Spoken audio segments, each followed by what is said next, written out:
Do you have any faith at all in Attorney General Barr that he'll finally come out and do something? I don't think so. I don't either, yeah. You don't?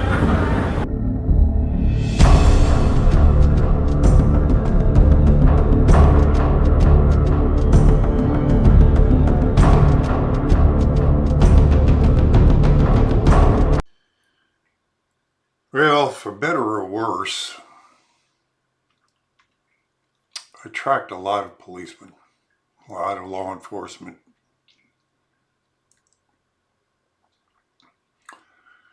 And I always wonder how I should treat them. Because they're in a tough spot, but you know, they're where the rubber meets the road, and they can make your life real miserable if they want. And then they can be corrupted real easily, and I can imagine a lot of them go into the force ostensibly to try to do some good, and then they find themselves in a system that is so corrupt that they get mired in it. And ostensibly, I've seen that there's, if we want to generalize, three kinds of police. There's the peace officers who are truly trying to do the job that peace officers are there for, to enforce the law and keep the peace. You got the policemen, which I think make up a vast majority of them, who are just there. They're stuck in between it all.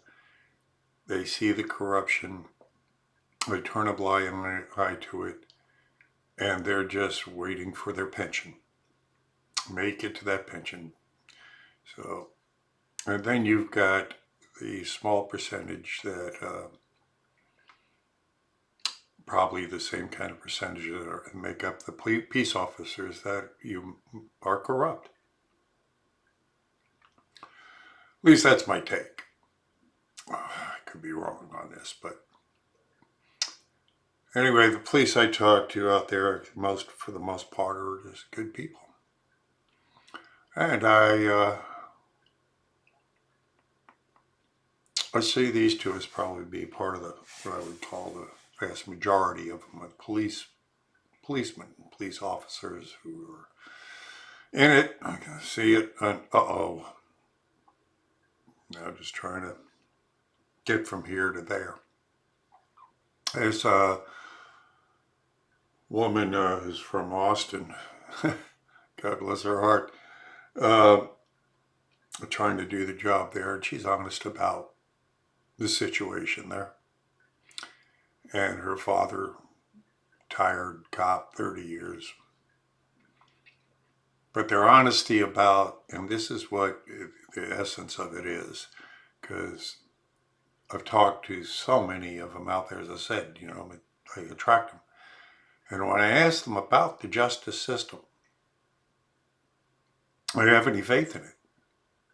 The overwhelming majority of them say no. And that's troubling. And then I bring up the question of what next?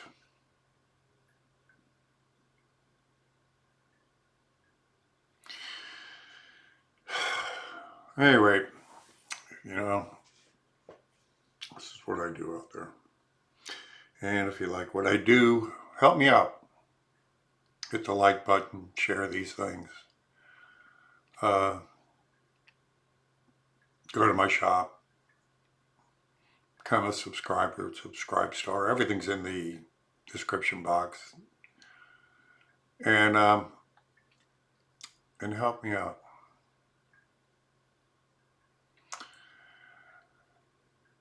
Because if it is up to us, we're the ones that have to fight it.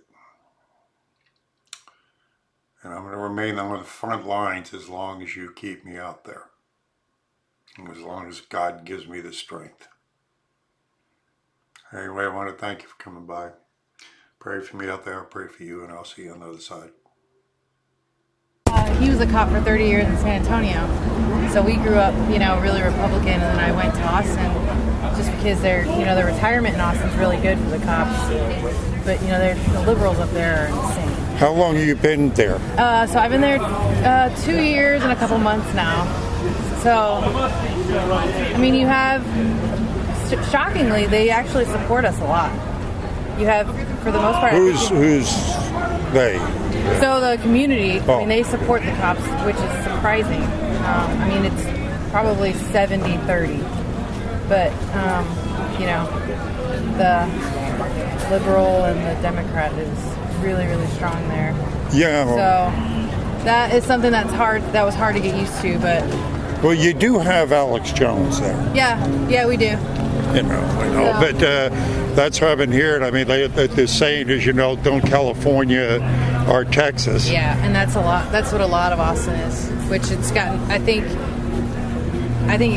most of Austin is probably California, and that's who our city manager now. He came from, I think, Seattle, and so a lot of the stuff that they're trying to do there.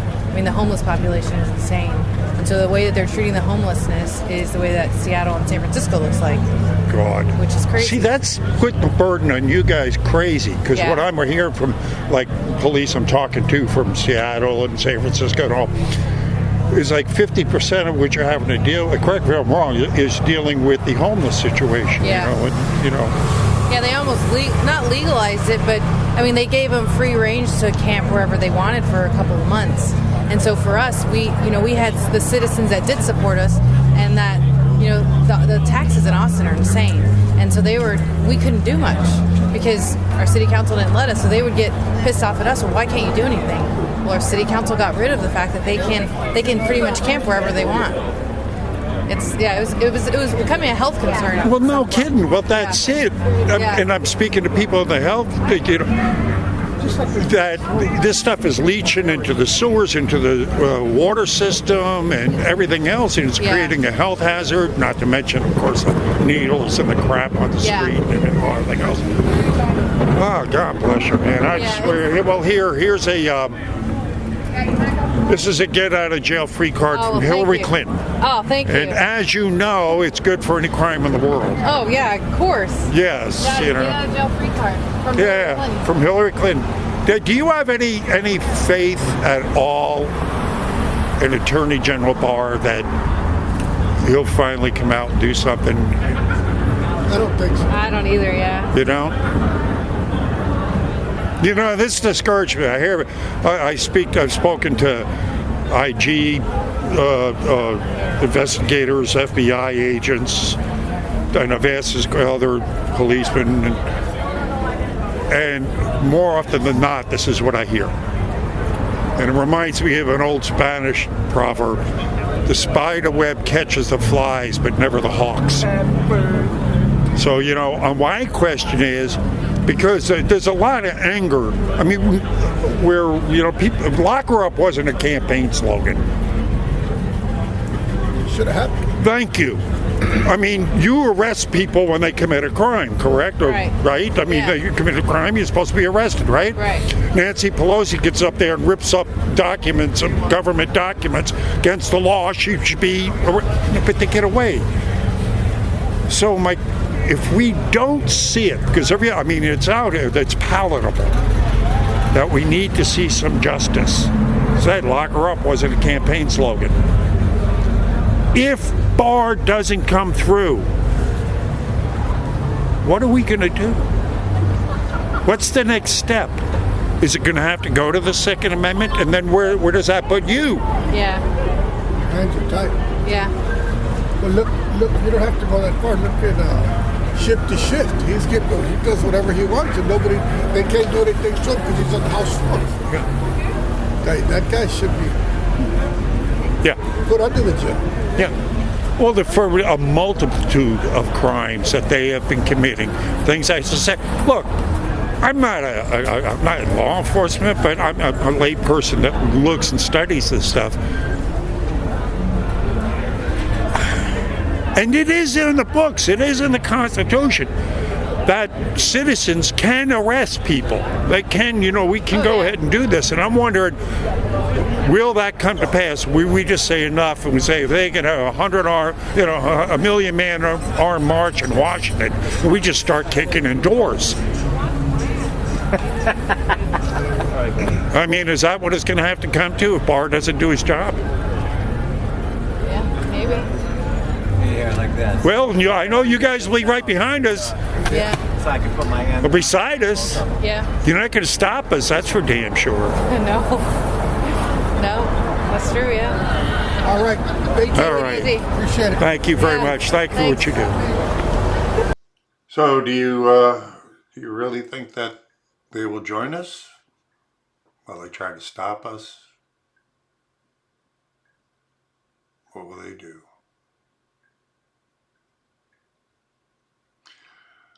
I'm afraid we're going to have to find out soon enough, because I don't have any faith in Bill Barr. I hope I'm wrong, but if we're going to judge from past history, the guy covered for the Bushes. He covered for the FBI. He allowed a woman to be shot in the head while she was holding her baby. And we haven't seen him do a damn thing since he's been in, except talk a good game. Placate. That's all he's done is placate. And then recently, now he comes out and he's blaming Trump's tweets for him not being able to do his job. I don't trust him. Keep your powder dry. Pray for me. See you on the streets.